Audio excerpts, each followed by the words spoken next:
उन्हें आदेश किया, अजामिल पुत्र जाओ, जंगल से समीधा चुन करके लाओ, फूल तोड़ करके लाओ, फल तोड़ करके लाओ, हम पूजा करेंगे। अब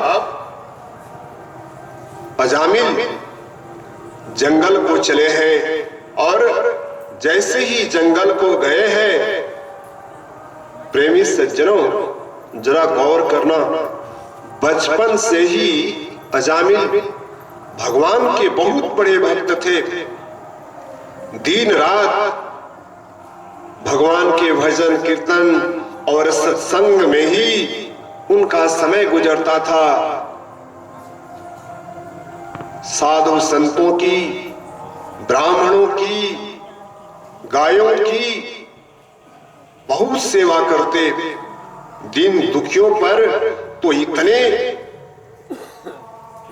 सहाय होते कि उनके अगल बगल के लोग, जो कोई व्यक्ति परेशान होता, दौड़ करके अजामिल जी के पास जाता और अजामिल जी अत्यंत प्रसन्न चित्त होकर के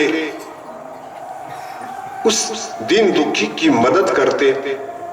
प्रेमी सज्जनों, ऐसा वर्णन आता है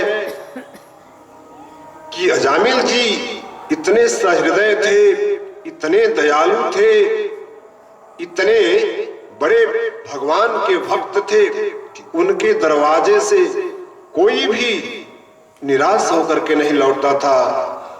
साधु संतों की पंगत कराना, ब्राह्मणों की सेवा करना, गौ माता की सेवा करना, अजामिल जी का जो चरित्र है बिल्कुल विशुद्ध धर्मानुसार धर्म का आचरण करने वाले थे अजामिल जी। किंतु प्रेमी सज्जनों, ध्यान देने योग्य बात है, प्रभु किसके साथ कैसी लीला रचेंगे ये कहा नहीं जा सकता। इतने बड़े धर्मात्मा अजामिल जी आज पिताजी के कहने पर वन को गए हैं और वहां से लकड़ी चुन करके, फूल चुन करके जब वे चले हैं, तब उसी जंगल में उन्होंने एक ऐसा दृश्य देखा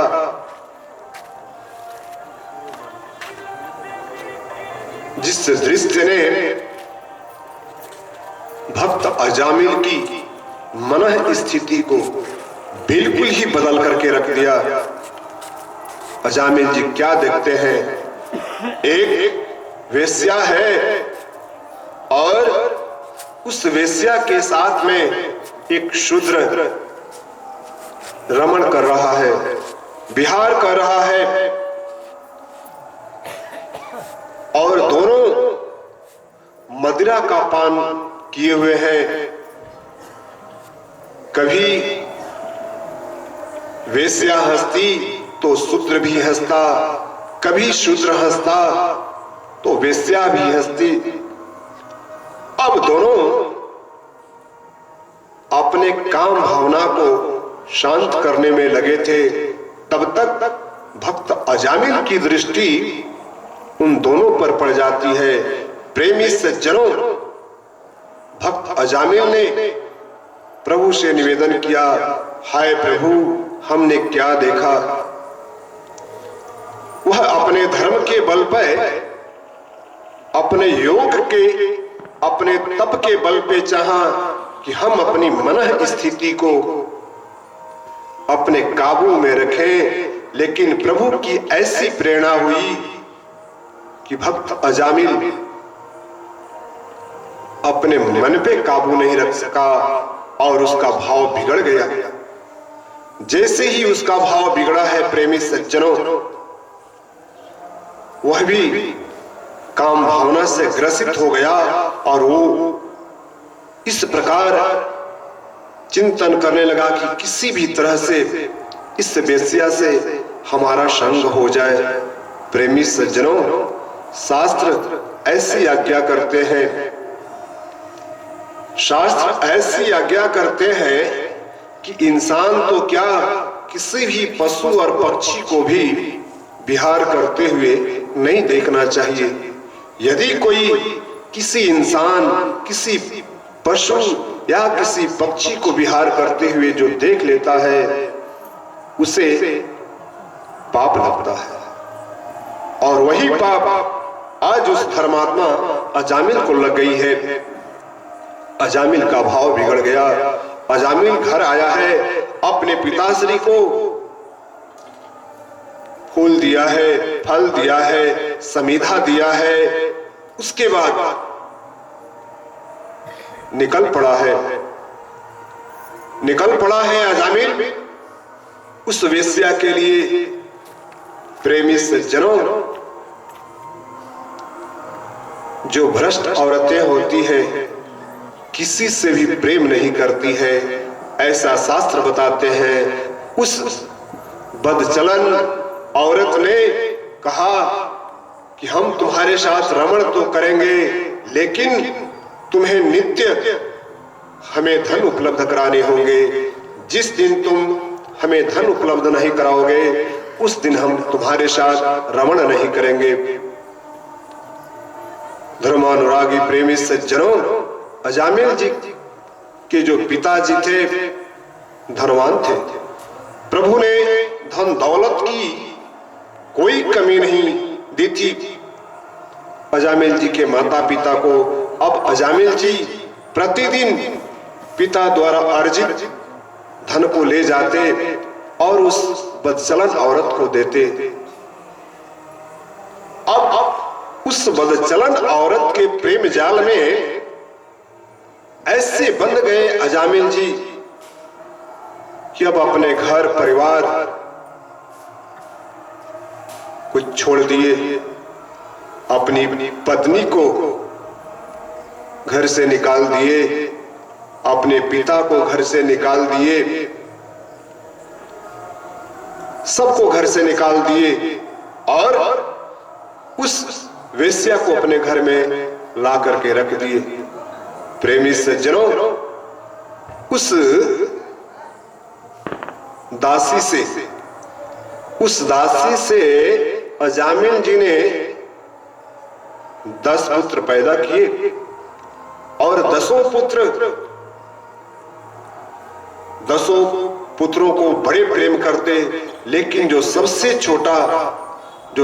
छोटा पुत्र था उसका नाम उन्होंने नारायण रखा। अब भगवान को तो भूल ही गए। अब भगवान को कभी भी स्वप्न में भी भगवान का नाम नहीं लेते, पूजा नहीं करते, वंदना नहीं करते। प्रेमी सज्जनों, गौर करने वाली बात है। यदि आपकी संगति खराब हो गई तो ऑटोमेटिकली आपकी बुद्धि, आपका मन, आपका चित्त दूषित हो जाएगा। एक रोज और ऐसा आया था कथा में प्रसंग कि हमारे जीवन में सिर्फ 3 प्रकार के ही दोष होते हैं। चौथा दोष शास्त्र बताते ही नहीं है। पहला दोष अन्न दोष, दूसरा दोष संग दोष और तीसरा दोष कर्म दोष। आप जैसा अन्न ग्रहण करोगे वैसे आपके शरीर में भाव आएंगे। जैसी संगति आप करोगे, यदि संतों की संगति हो गई आपकी, तो संत स्वभाव आपके अंदर प्रकट हो जाएगा। यदि आप किसी अत्याचारी, किसी दुराचारी के संग में आपकी संगति हो गई, तो आपकी मन स्थिति भी दुराचारी और पापी की तरह हो जाएगी। तो संगत बहुत बड़ा दोष है। इसलिए हमें प्रयास करना चाहिए, भगवान से प्रार्थना करनी चाहिए कि भगवान कभी भी हमें दुष्टों का संग न दे। सुंदर कांड में बड़ा ही सुंदर भाव, सुंदर कांड में बड़ा ही सुंदर भाव आया है। और वहां विभीषण जी की मुलाकात जब भगवान रामचंद्र जी से होती है, रावण के दरबार से जब विभीषण जी तिरस्कृत होकर के भगवान राम की शरणागति में आते हैं, तो सबसे पहले भगवान श्री रामचंद्र जी ने उन्हें लंकेश कह करके पुकारा है। लंकेश कैसे हो, आपके परिजन कैसे हैं? प्रभु इतने दयालु हैं। आज तक जिस विभीषण से प्रभु की मुलाकात नहीं हुई थी, सबसे पहला शब्द उन्हें लंकेश कह करके संबोधित करते हैं और पूछते हैं, आप कैसे हो, आपके परिवार के लोग कैसे हैं? आप तो धर्मात्मा ठहरे, लेकिन लंका जो नगरी है वो तो निश्चरों का वास है। लंका निश्चर निकर निवासा, यहाँ कहां कर सज्जन वासा। लंका तो निशाचरों की नगरी है, तुम धर्मात्मा हो, तुम अपने धर्म का निर्वहन कैसे कर लेते हो? प्रेमी सज्जनों, विभीषण जी ने बड़ी सुंदर बात प्रभु श्री रामचंद्र जी को बताई है। हे प्रभु, विधाता भले ही हमें नरक में डाल दे, विधाता भले ही हमें नरक में डाल दे, ये मंजूर है, किंतु विधाता दुष्टों का संग कभी न दे, ये हमें मंजूर नहीं। प्रेमी सज्जनों, कितनी उच्च कोटि की बातें विभीषण जी बता रहे हैं। दुष्टों का संग हमेशा कष्टदायी होता है, इसलिए जो सज्जन लोग होते हैं भगवान से ही प्रार्थना करते हैं, हे भगवान हमें दुष्टों के संग से बचाना, कभी भी हमें दुष्टों की संगति में मत डालना। और आज जो धर्मात्मा अजामिल थे, आज उस दुष्टात्मा स्त्री के चक्कर में पड़कर के सारा धर्म कर्म सब पुण्य क्षय हो गया। प्रेमी सज्जनों, याद रखना, आप कितने भी बड़े धर्मात्मा क्यों न हो, कितने बड़े पुण्यात्मा क्यों न हो, किंतु जैसे ही आपकी संगति बिगड़ती है, आपके सारे सुकृत तत्क्षण नष्ट हो जाते हैं। जैसे कि विभीषण जी ने मर्यादा पुरुषोत्तम रामचंद्र जी को बताया। तो हमें अपने जीवन में भरसक ये प्रयास करना है कि हमारा जो संगत है दुष्टों से ना हो, प्रयास करना है। बाद बाकी तो सब प्रभु के हाथ में है, जो करेंगे अच्छा ही करेंगे। अन्यथा अजामिल जैसा धर्मात्मा व्यक्ति उस उल्टा नारी के चक्कर में नहीं पड़ता। अब क्या होता है, अपने घर परिवार के लोगों को घर से बाहर कर दिया है, उस उल्टा नारी को अजामिल अपने घर में लाया है, उससे 10 पुत्र पैदा हुए और 10 में जो सबसे छोटे थे नारायण। प्रेमी सज्जनों, जब वो उल्टा स्त्री गर्भवती थी, एक बार भगवान नारायण वीणा बजाते हुए नारायण नारायण का जाप करते हुए उनके घर में आए हैं और उनकी पत्नी को समझाए हैं, देवी जैसे ही तुम्हें पुत्र रत्न की प्राप्ति होगी, इस पुत्र का नाम नारायण रखना, तुम्हारा परम कल्याण होगा। आज भगवान की कृपा से अजामिल जी को 10वें पुत्र नारायण जी के रूप में प्राप्त हुए हैं। उनके माता पिता ने उनका नाम नारायण रखा, उनका नाम नारायण रखा। अजामिल कभी पूजा तो करते नहीं थे, अब पहले से जो किया हुआ सुकृत था सब नष्ट हो गए। पत्नी में और बच्चों में इतना आसक्त हो गए कि लगभग सारी उम्र उनकी निकल गई, सारी उम्र निकल गई। ऐसा लिखा है भागवत में 88,000 वर्ष उनके उम्र के निकल गए। सॉरी 88,000 नहीं, 88 वर्ष उनके जीवन के निकल गए। अब वे बिल्कुल वृद्ध हो गए, फिर भी पत्नी के मोह जाल से और पुत्र के मोह जाल से बाहर नहीं निकले। अंत में यम के दूत आते हैं। यम के दूत जब उनके पास आते हैं, 3 आते हैं, ऐसा लिखा है। 3 यम के दूत आते हैं और जब अजामिल ने उनका विकराल रूप देखा है, अजामिल सोच गया आज हमारी मृत्यु निश्चित है, अब हम तो मरेंगे ही मरेंगे। उन्होंने क्या किया, डर के मारे जोर से चिल्लाए, नारायण दौड़ो बचाओ, नारायण दौड़ो बचाओ। जब वो चिल्ला रहे थे तब उनका सबसे छोटा और सबसे प्रिय बच्चा नारायण बगल में खेल रहा था और प्रेमी सज्जनों, जब यम के दूत उनके शरीर से सूक्ष्म प्राण निकाल रहे थे, उन्हें असहनीय पीड़ा होने लगी।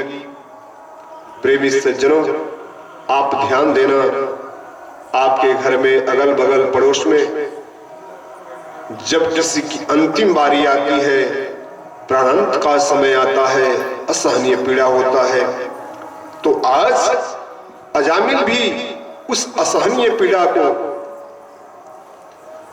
सहन नहीं कर पा रहा है और डर के मारे जोर जोर से नारायण दौड़ो बचाओ, नारायण दौड़ो बचाओ कह रहे हैं। जब नारायण दौड़ो बचाओ की बात भगवान के पार्षद सुनते हैं, दौड़े दौड़े आते हैं और भगवान के पार्षदों की संख्या 4 बताई गई है।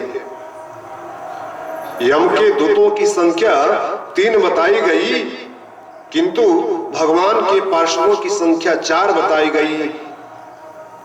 अब वे चारों दिव्य रूप में प्रकट हुए।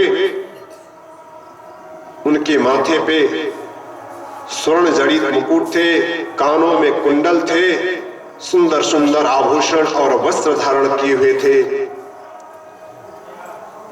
उन भगवान के पार्षदों ने कहा, अजामिल को छोड़ दो। यम के दूतों ने कहा, भाई आप लोग कौन हो, क्यों हम इन्हें छोड़ दें? हमारे स्वामी का आदेश है, हमारे स्वामी का आदेश है, यमराज जी महाराज का आदेश है, हम इनके प्राण हरण करेंगे। उन्होंने कहा, नहीं, आप नहीं कर सकते हो। यम के दूतों ने कहा, क्यों? भगवान के पार्षदों ने कहा, इसने हमारे स्वामी का नाम लिया है, श्री हरि का नाम लिया है, नारायण कहा है। और प्रेमी सज्जनों, भागवत जी में ऐसा भी लिखा है, यदि कोई एक बार नारायण कह दे या हरि कह दे अंतिम समय में या उससे कुछ पहले, तो उसका मोक्ष हो जाता है। बड़ा सुंदर वर्णन आया है। यम के दूतों को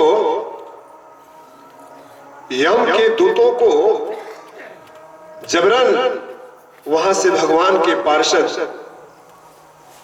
धक्का देकर के वहां से खदेड़ देते हैं और यजामिल जब भगवान के चारों दिव्य पार्षदों का दर्शन करते हैं,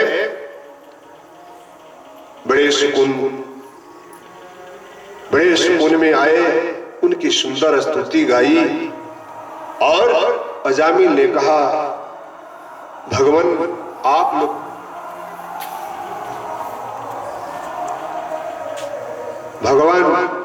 लोग कौन हो? आप लोग बरबस हमें दर्शन दिए, भगवान आप लोग कृपया अपना परिचय दीजिए। भगवान के चारों पार्षदों ने कहा, हम भगवान विष्णु के परम प्रिय पार्षद हैं। तुमने अंतिम बार नारायण शब्द का उच्चारण किया है और नारायण शब्द में ये समर्थ है, श्री हरि आदि पुरुष भगवान के नाम में ये समर्थ है कि उसका तरन तारण हो जाता है। बड़े प्रसन्न हुए अजामिल जी महाराज। इससे पहले यम के दूतों से, जब यम के दूतों ने प्रश्न किया कि आप लोग कौन हो, तो विष्णु के पार्षदों ने कह दिया कि हम तो विष्णु के पार्षद हैं। वही प्रश्न विष्णु के पार्षदों ने यम के दूतों से पूछा, तुम तीनों कौन हो? यम के दूतों ने कहा, हम धर्मराज यमराज के दूत हैं। भगवान के पार्षदों ने अगला प्रश्न दागा, जब तुम धर्मराज यमराज के दूत हो तो बताओ,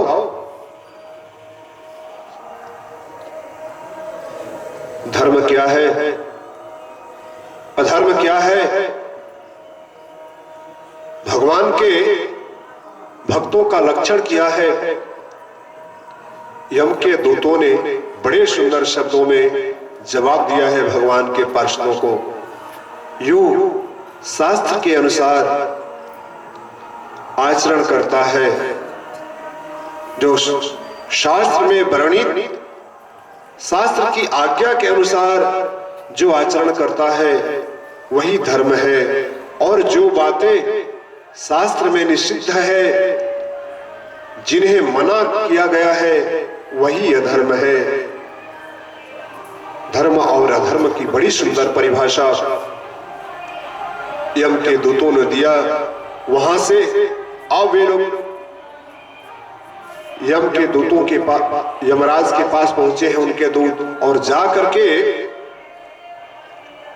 यमराज महाराज से कंप्लेन करते हैं, महाराज आपके शासन में, आपके अधिकार में दखलंदाजी करने का अधिकार किसको है? हम लोग तो आज तक जानते थे आप मृत्यु के देवता हो और वही होता है जो आप चाहते हो, लेकिन बीच में चार पार्षद आकर के बोले कि नहीं, हमारे जो इष्ट हैं, हम जिनके सेवक हैं, वो तुम्हारे स्वामी से भी श्रेष्ठ हैं। क्या वे लोग जो बातें कह रहे थे सत्य है? यम के दूतों ने जब यमराज से ऐसा प्रश्न किए, तब धर्मराज यमराज ने कहा, हाँ ये बातें सत्य है, हमारा भी स्वामी वही है, भगवान विष्णु ही हमारे भी स्वामी हैं। वे जो चारों पार्षद आपको बताए हैं बिल्कुल सत्य बताए हैं। फिर यम के दूतों ने उनसे प्रश्न किया, तो फिर आप मृत्यु के देवता कैसे हो गए? जब आपको अधिकार ही नहीं है तो फिर आप हम लोगों को बेवजह दौड़ाते हो? बोले कि नहीं, बेवजह नहीं दौड़ाता। फिर दूतों ने प्रश्न किया, तो अजामिल को हम लोग क्यों नहीं ला पाए?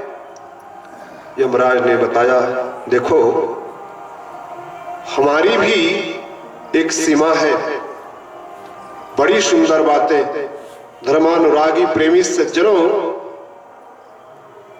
नोट करने वाली ये बातें हैं जो यमराज ने अपने दूतों से बताई।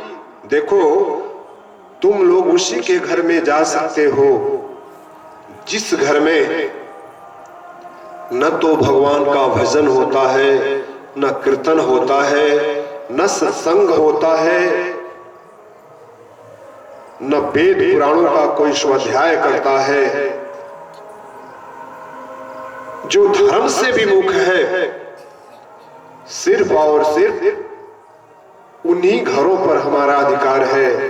अन्यथा जो भगवान श्री हरि का आश्रित है, जो उनका भजन करता है, कीर्तन करता है, सत्संग करता है, भूल करके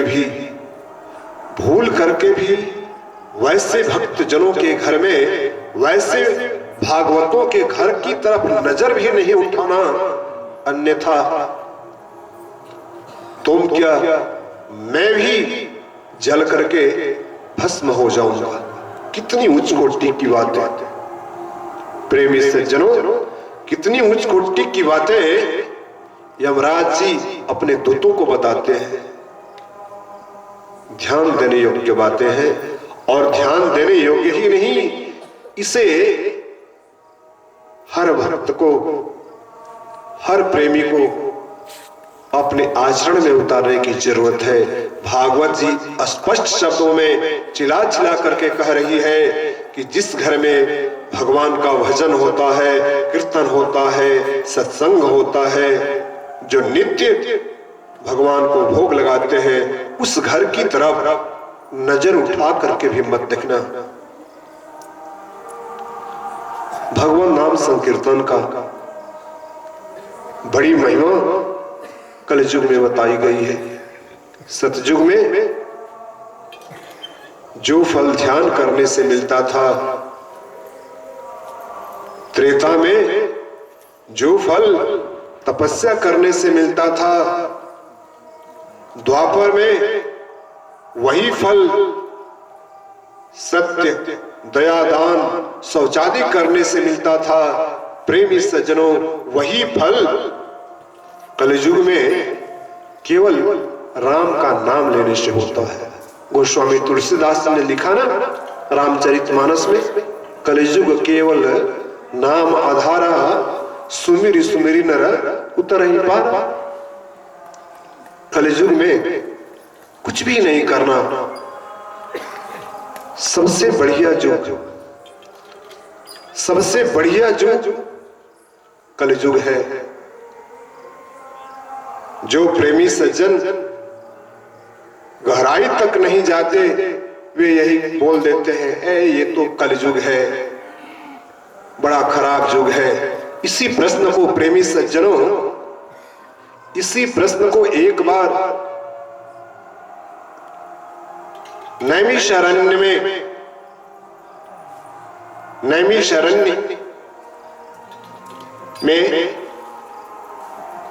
सनकादिक ऋषियों ने सूत जी महाराज से पूछा। सत्र चल रहा था, धर्म का सत्र चल रहा था। वहां उन्होंने प्रश्न किया कि सर्वश्रेष्ठ युग कौन है। दूसरा प्रश्न किया गया, सर्वश्रेष्ठ वर्ण कौन है। तीसरा प्रश्न किया गया, सर्वश्रेष्ठ नारी कौन है। और चौथा प्रश्न, सर्वश्रेष्ठ आश्रम कौन है। प्रेमी सज्जनों, एक एक दिन का एक एक विषय वस्तु रखा गया। किसी ने कहा सबसे श्रेष्ठ सतयुग है। 90% लोगों ने कहा सर्वश्रेष्ठ युग सतयुग है। 2-4-5% ने त्रेता के बारे में कहा। कुछ लोगों ने कहा नहीं, द्वापर सर्वश्रेष्ठ युग है। इसमें भगवान श्री हरि श्री कृष्ण ने साक्षात 16 कला से परिपूर्ण होकर के अवतार लिए। पॉइंट में 1% भी नहीं, पॉइंट में लोगों ने कहा नहीं कलयुग श्रेष्ठ है। उस दिन का धर्म का सत्र संपन्न हो गया, लेकिन संतों की सभा के मध्य में यह निर्णय नहीं हो पाया, एक मत राय नहीं हो पाई कि कौन सा युग सर्वश्रेष्ठ है। दूसरे दिन का जब सत्र शुरू हुआ, उसमें विषय वस्तु था कौन आश्रम सर्वश्रेष्ठ है। उसमें अधिकतर संतों का मत था संन्यास आश्रम सर्वश्रेष्ठ है। कुछ ने कहा नहीं वानप्रस्थ श्रेष्ठ है। उसमें से किसी ने कहा नहीं गृहस्थ आश्रम श्रेष्ठ है। किसी ने कहा नहीं ब्रह्मचर्य का जो पालन करने वाले होते हैं वो श्रेष्ठ। आज भी पूरा का पूरा दिन गुजर गया चर्चा परिचर्चा में, लेकिन आज भी इस विषय वस्तु पर एक राय नहीं बन पाई कि कौन सा आश्रम सर्वश्रेष्ठ है। तीसरे दिन की जब शुरुआत हुई तो वर्ण व्यवस्था पे सर्वश्रेष्ठ कौन, वर्णों में सर्वश्रेष्ठ वर्ण कौन है। अधिकतर लोगों ने कहा ब्राह्मण श्रेष्ठ है। कुछ लोगों ने कहा नहीं क्षत्रिय श्रेष्ठ है। कुछ ने कहा शूद्र श्रेष्ठ है। वर्ण व्यवस्था पर भी एक राय नहीं हुई। किसी ने कहा वैश्य। आज तीसरे दिन भी प्रेमी सज्जनों संतों की उस धर्म सभा में धर्म का जो सत्र चल रहा था उसमें एक राय नहीं बनी। चौथे दिवस का विषय वस्तु था नारियों में श्रेष्ठ कौन है। नारियों में श्रेष्ठ कौन है परसेंटेज लोगों का कहना था जो कुमारी है, जो बचपन से ही संन्यास ले ली है वो। उसमें से किसी ने कहा नहीं जो ब्याहता नारी है वो श्रेष्ठ है। आज चौथा दिन भी गुजर गया, चौथे दिन भी कोई एक राय नहीं बन पाई। संतों ने कहा हम सब में श्रेष्ठ महर्षि वेद व्यास जी महाराज हैं, चलो चलते हैं उन्हीं के पास जाकर के हम अपनी समस्या को रखते हैं, हमारी समस्या का समाधान वही करेंगे। आज 88,000 संत चले हैं और जा करके क्या देखते हैं कि महर्षि वेद व्यास जी महाराज छाती भर पानी में नदी में खड़े होकर के तपस्या कर रहे हैं। प्रेमी सज्जनों, ये जो महर्षि वेदव्यास जी हैं भगवान के अंशावतार हैं और जितने वेद पुराण हैं लगभग सभी के रचयिता, एकाध ग्रंथों को छोड़ दिया जाए तो परसेंटेज ग्रंथों के रचयिता महर्षि वेद व्यास जी ही है। अब क्या होता है, सभी संतों को देख करके महर्षि वेद व्यास जी ने एक डुबकी लगाई और बिन पूछे उन्होंने कहा मैं संकल्प पूर्वक कहता हूं, मैं संकल्प पूर्वक कहता हूं चारों युगों में कलयुग श्रेष्ठ है। पुनः डुबकी लगाए हैं, मैं संकल्प पूर्वक कहता हूं चारों वर्णों में गृहस्थ आश्रम श्रेष्ठ है। पुनः डुबकी लगाए हैं और फिर कहते हैं मैं शपथ पूर्वक कहता हूं चारों वर्णों में शूद्र श्रेष्ठ है। पुनः एक बार डुबकी लगाए हैं और उन्होंने कहा, मैं शपथ पूर्वक कहता हूं कि नारियों में ब्याहता सर्वश्रेष्ठ है। अब धर्म सत्र में जितनी बातें आई थी सबके विपरीत महर्षि वेद व्यास जी ने जवाब दिया। प्रेमी सज्जनों, जब हम किसी समर्थ महापुरुष के पास जाते हैं तो हमें संयम बरतने की जरूरत होती है। हमें अपने वाणी पर, अपने क्रियाकलाप पे संयम रखना चाहिए। काफी सोच समझ करके महापुरुषों के संग हमें बैठने चाहिए। हमारी वाणी, हमारे आचार विचार उनके सामने ऐसे प्रस्तुत होने चाहिए ताकि हमारे आचरण से उन्हें कोई कष्ट न पहुंचे।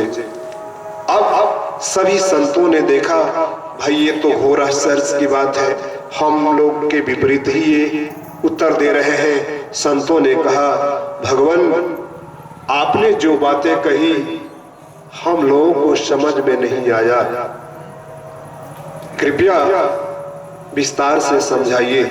अब महर्षि वेद व्यास जी महाराज मुस्कुराने लगे, बोले कि महात्मा जन, मैंने कहा चारों युगों में सर्वश्रेष्ठ युग कलयुग है, तो समझ लो सतयुग में बहुत परिश्रम करने के बाद, ध्यान करने के बाद, शुरू से लेकर के जन्म तक, जन्म से लेकर के मृत्यु तक जब ध्यान करते, भगवान की पूजा अर्चना करते, वही फल त्रेता में आकर के यज्ञ करने से हो जाता था, कम हो गया। सतयुग की अपेक्षा वही फल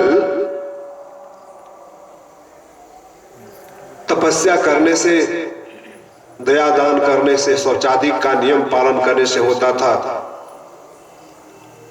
और वही फल जब द्वापर में आ गए तब और भी कम प्रतिबंध हो गया। अब यहां सत्य और शौचादि करने से वही फल मिलते थे, और कलयुग में कुछ भी नहीं करना, सिर्फ भगवान का नाम लो, आपको वही फल मिलेगा। बोलिए, कोई दिन भर परिश्रम करे, मान लो 500 रुपया कमाता है, और कोई 10 मिनट मेहनत करे 500 रुपया कमा ले, कौन आसान है? सारे संतों को महर्षि वेद व्यास जी की ये बातें समझ में आ गई। अगला प्रश्न उन्होंने कहा, चारों आश्रमों में कौन सा आश्रम श्रेष्ठ है? तो आपने बताया गृहस्थ। महाराज, गृहस्थ आश्रम श्रेष्ठ हो गया, ये हम लोगों को समझ में नहीं आई बातें। आप ऐसा करो, थोड़ा विस्तार से समझाओ, इसके रहस्य को समझाओ। महर्षि वेद व्यास जी ने समझाया, संत महापुरुषों जरा गौर से सुनो, ये जो गृहस्थ होते हैं ना, विष्णु के स्वरूप में प्रतिष्ठित होते हैं। आप संत हो गए, ठाकुर जी को भोग कहां से लगाइएगा? अपने लिए प्रसाद कहां से व्यवस्था कीजिएगा? आपका ठाकुर बिन भोग लगाए रह जाएगा। ये जो क्षत्रिय हैं पूरे विश्व की रक्षा करते हैं, लेकिन जब तक उन्हें भी प्रसाद न मिले, भोजन न मिले, तो रक्षा करने की ताकत उनमें कहां से आएगी? जो वैश्य हैं वो कहां से व्यापार करेंगे? नहीं कर पाएंगे। सारे के मूल में गृहस्थ ही है। गृहस्थ जो अपने खेत में मेहनत करके अन्न उपजाता है, उससे करोड़ों करोड़ों जीवों का भरण पोषण होता है, साधु संतों का भंडारा होता है, ठाकुर जी को भोग लगता है। इसलिए जिस प्रकार भगवान विष्णु सारी सृष्टि का पालन करते हैं, उसी तरह ये जो गृहस्थ है सभी पशु पक्षी जीवों को आहार देते हैं। इसलिए गृहस्थ आश्रम श्रेष्ठ है। और गृहस्थ आश्रम में रह करके यदि कोई निरंतर भगवान का भजन करे, कीर्तन करे, सत्संग करे, अपना सारा काम करे, शास्त्र ऐसी आज्ञा करते हैं कि गृहस्थ अपना सारा काम करे, दिन भर खेत में काम करे, घर परिवार को भी देखे, सिर्फ थोड़ा सा समय निकाल करके प्रभु का स्मरण कर ले, भजन कीर्तन कर ले, इससे अच्छा कुछ भी नहीं है। अब तीसरा प्रश्न, वर्ण जातियों में सर्वश्रेष्ठ जाति कौन है? महर्षि वेदव्यास जी ने कहा था शूद्र। संतों ने कहा भगवान ये बात समझ में नहीं आई, थोड़ा खोल करके बताओ। महर्षि वेदव्यास जी ने कहा ब्राह्मण जीवन पर्यंत जन्म से लेकर के मृत्यु तक उस पर इतना प्रतिबंध है, प्रेमी सज्जनों ऐसा लिखा है, ब्राह्मणों पर इतना प्रतिबंध है, इतना प्रतिबंध है कि आज ब्राह्मण धर्म का निरूपण करना, ब्राह्मण धर्म का पालन करने वाला आज धरती पर बिरले ही, 1000-2000 नहीं, लाखों करोड़ों में यदि एक ब्राह्मण मिल जाए तो काफी है। ब्राह्मण को झूठ नहीं बोलना है जिंदगी भर, ब्राह्मण को ब्रह्म में ही लीन रहना है, ब्रह्म में ही रमण करना है, संसार में उसे रमण करना ही नहीं है। सिर्फ ब्रह्म में लीन रहना है, झूठ नहीं बोलना है। बाहर और भीतर, जिसको शास्त्र शौचादि कहते हैं, शौचादि का शाब्दिक अर्थ होता है कि अंदर और बाहर दोनों तरह से 24 आवर्स बिल्कुल पवित्र होना चाहिए, कभी भी उसके भाव में कमी आनी ही नहीं चाहिए। त्रिकाल संध्या करनी चाहिए, गायत्री मंत्र का जाप करना चाहिए, सत्य सनातन धर्म का विस्तार करने के लिए वे जग को उपदेश करें, स्वयं भी संयमित रहे, कभी किसी का अनिष्ट न चाहे। बहुत सारे प्रतिबंध बताए गए हैं, इतने प्रतिबंध कि उसका निर्वहन करना बहुत मुश्किल है। महर्षि वेदव्यास जी ने कहा कितने सारे प्रतिबंध करके जो ब्राह्मण को फल मिलता है वही फल आकर के क्षत्रिय पर कम हो जाता है। क्षत्रिय यदि सत्य का पालन करे, धर्मानुसार आचरण करे, भगवान का भजन कीर्तन करे, सृष्टि की रक्षा करे, उसको उतना ही फल मिलता है। और वैसे धर्म का आचरण करे, सत्य नहीं भी बोलेगा वैसे, तो उसको भी उतना ही फल होगा। भगवान का भजन कीर्तन करता रहे, उसको उतना ही फल मिलेगा। और शूद्र पर कोई प्रतिबंध नहीं, शूद्र पर कोई प्रतिबंध ही नहीं। शूद्र सिर्फ ये करे, सात्विक आहार ले और भगवान का भजन कीर्तन करे, बस। इस प्रकार महर्षि वेदव्यास जी ने संतों को समझाया। अब संतों ने कहा भगवान आपने नारी के बारे में जो कहा वो बात हम लोगों को समझ में नहीं आई, थोड़ा उसको भी बता दो। महर्षि वेदव्यास जी बताने लगे,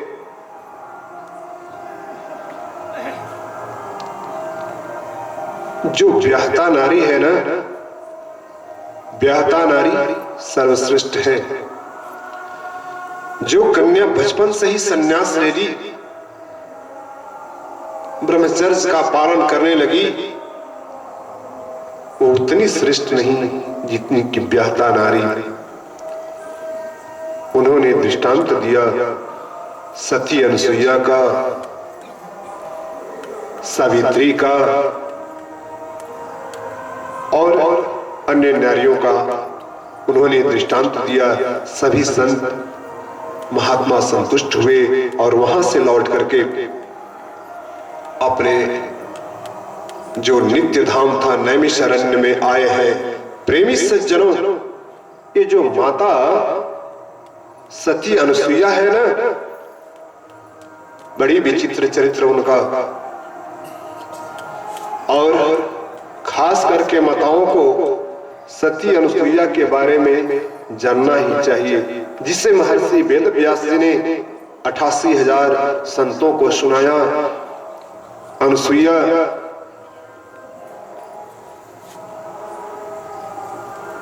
बहुत बड़ी सती थी।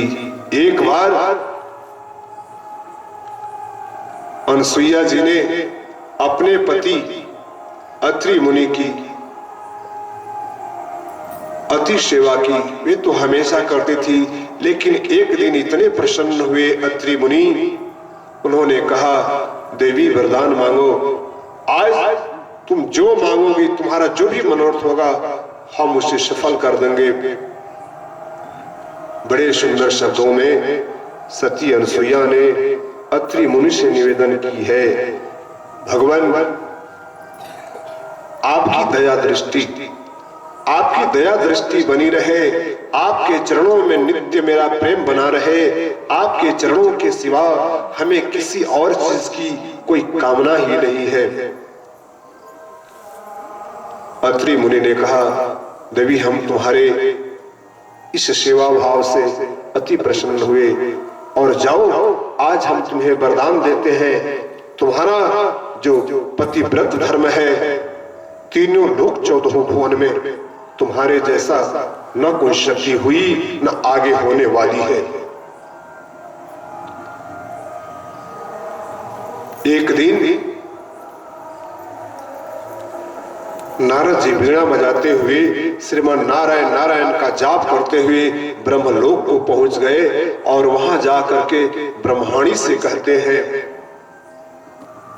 ब्रह्माणी, मृत्यु लोक में अनुसुईया नाम की एक सती है, जिसके सत्य के आगे, जिसके पतिव्रत धर्म के आगे आपका पतिव्रत धर्म शून्य है। जैसे ही मैया सरस्वती ने सुना, भाई मन कर्म और वाणी से मैं इतने ब्रह्मा जी की सेवा करती हूँ, और मृत्यु लोक में रहने वाली साधारण स्त्री हमसे कैसे श्रेष्ठ हो सकती है, ऐसा हो ही नहीं सकता है। वहां से नारद जी वीणा बजाते हुए कैलाश को चले गए। वहां जाकर के मैया पार्वती को यही बात बताते हैं। वहां से वैकुंठ को चले गए।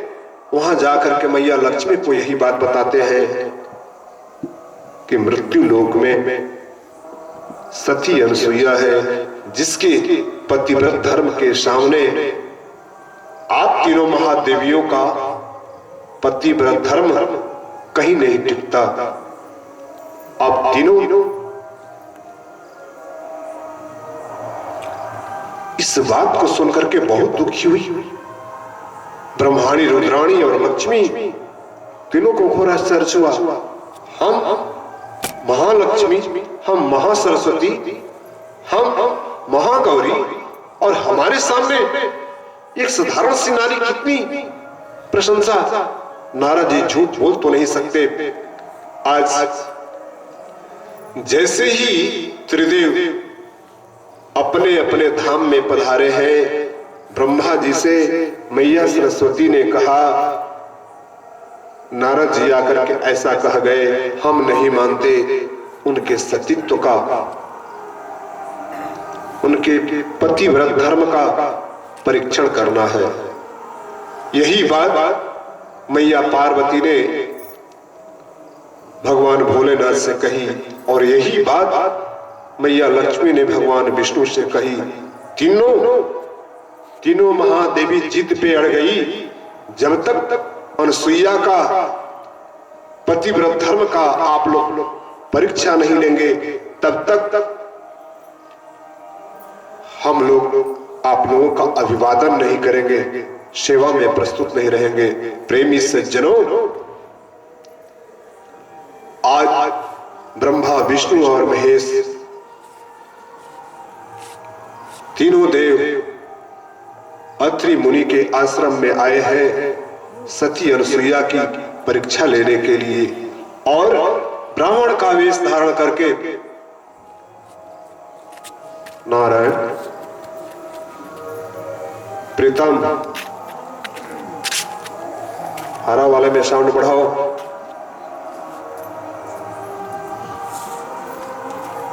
नारायण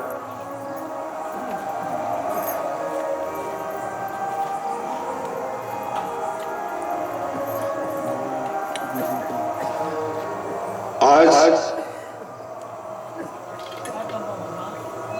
तीनों देव ब्रह्मा विष्णु और महेश सती अनसुईया की पतिव्रत धर्म का परीक्षा लेने के लिए अत्रि मुनि के आश्रम में आए हैं और आश्रम में पधारने से पहले त्रिदेवों ने कहा कि यदि हम अपने असली स्वरूप में जाएंगे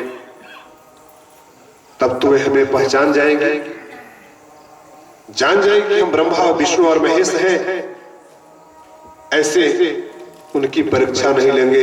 वे तीन देव काशी के ब्राह्मण बन गए और ब्राह्मण बन करके जाकर के अत्रि मुनि के आश्रम में अलग जगाए हैं। अत्रि मुनि उस वक्त ध्यान में थे और मैया अनसुईया की विशेषता थी कि उनके कुटिया पर जो कोई आता था बिना प्रसाद ग्रहण किए कोई वहां से जाता नहीं था।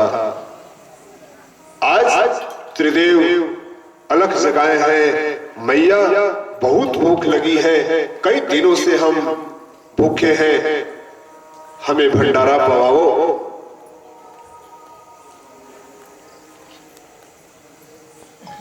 मैया अनसुईया ध्यान लगाई है, अपने पति देव का स्मरण की है और क्या देखती है, ओ ये तो ब्रह्मा विष्णु और महेश हैं, हमारी परीक्षा लेने के लिए